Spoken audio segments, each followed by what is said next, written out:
गोटे दिन में विश्व देखला दुई दुईटा बात्या।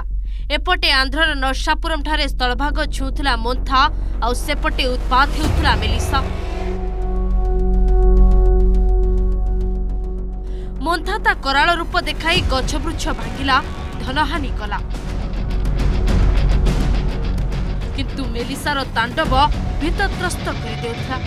आपणक सम्मुखर ए दृश्य सेही तांडव बेलर स्थिति बखाणुछि। पवनर बेग एठी 300 छुईछि। आपण थरे भाबंतु गछगुड़िकर अवस्था जदि एमिति तेबे मनुष्य माने किभଳି स्थितिरे थिबे। 1999 महाबात्याठू आहुरी भयंकर थिला मेलिसार लैंडफॉल। आटलांटिक इतिहासर सबुठू शक्तिशाली महाबात्या। जमाइका पार करी क्यूबा अभिमुखे जाउथला बात्या। आ बाट जाक छारखार करी करी जाइतिला सबकिछि। 300 किलोमीटर भयंकर पवन बड़ बड़ कोठा भांगी सहर को ध्वंस स्तूपरे परिणत करिछि। लैंडफॉल बेले समुद्ररू प्राय 10 फुट उच्च पर्यंत जुआर उठिथिला। अनेक अंचल को भयंकर बन्या भी माड़ी जाइथिला। कुहा जाउछि आटलांटिक इतिहास रे 1851 रु एभଳି शक्तिशाली बात्या केबे सृष्टि होई नथिला।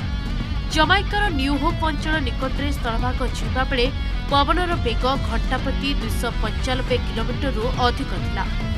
पवन सांगको प्रबल वर्षा एवं उच्च ढेउ समग्र अंचल को ध्वंस कर देउछि।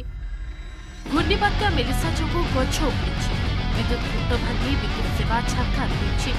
समुद्र उपकूलवर्ती सहरर शह शह घर जलमग्न होइछि। रास्ताघाट विच्छिन्न होई पड़िबा जोगु रिलीफ सामग्री मध्य पहुंची पारु नाही। आउ ये हेउछि जमाइकार बात्यापर स्थिति। सबु ध्वंस, सबकिछि छारखार। कोठाघरर आजबेस भांगी रुचि जाइछि। गाँव केउठी बड़ बड़ विद्युत खुंट भांगी तार सबु रास्ता छिंडी पड़िछि। लोके एठी एही दुस्थितिर फोटो उठाई देउछन्ति। आ एपटे हॉस्पिटल रे भर्ती होइछन्ति शह शह बात्या प्रपीड़ित लोके। एही बात्यारे जमाइकारे 3 जनक मृत्यु होइतबा बेले हाइती रे 3 और डोमिनिकान रिपब्लिक रे 4 जन व्यक्ति निखोज अछन्ति। मृताहतों संख्या को नहीं सरकारी स्तर में सेमिति किछि ठोस तथ्य हस्तगत होई नाही। Bureau report, Odisha reporter.